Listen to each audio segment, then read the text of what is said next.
I see many systems where the business manager's got their spreadsheet, the curriculum leader's got their spreadsheet. They don't talk to each other and they're different.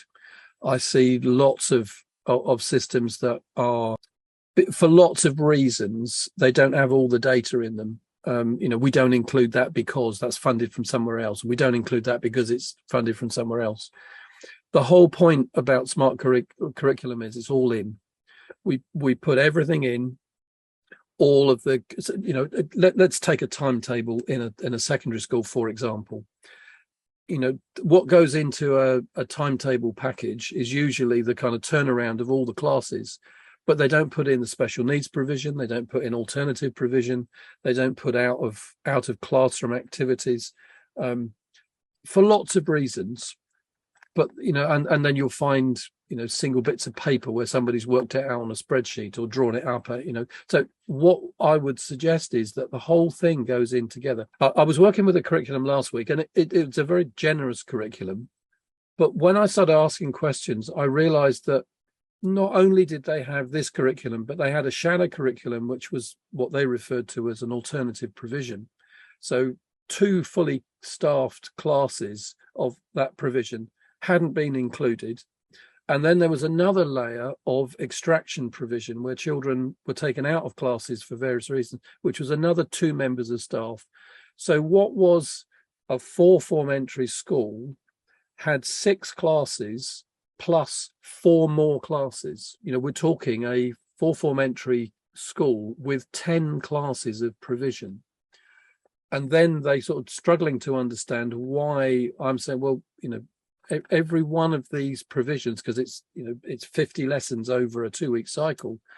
If you've got staff in them for compulsory education, it's an 11 to 16 school, you're providing 1.4 teachers for each one of those elements. That's around £75,000 per class to buy teachers to achieve that. So if we add 4 classes, that's £300,000 worth of staffing on top of what is already a generous provision. Now, the eyes of people at that point kind of widened. Oh wow, we had no idea. That's and okay, they get extra provision, but nowhere near that kind of grant funding. So smart curriculum, in terms of its understanding, is an all-in provision. It's saying let's look at all that you do and how do these things work together. Now, primary education primary phase generally look at it and say, well, we don't have any of that. We simply have classes. Well, when you then look at the fluctuations of role, you start to understand that, well, year 3 has got 2 classes, but they're 2 classes of 15. What, do you need to have 2 classes of 15? Now, given what I've said in other places about lowering class sizes in the younger years, I would perhaps deal with that a little bit differently rather than just simply saying, let's merge those 2 classes. But there are solutions for schools. What I'm really alluding to is growing the understanding of all that's going on and putting the whole thing together. I'll give you another example. So a school that I was working with just before the summer break were looking at their analysis and saying, well, okay, we've got something like 200 or 300 teaching periods that are unassigned to any teaching. 200 or 300 equated to £264,000 worth of teaching.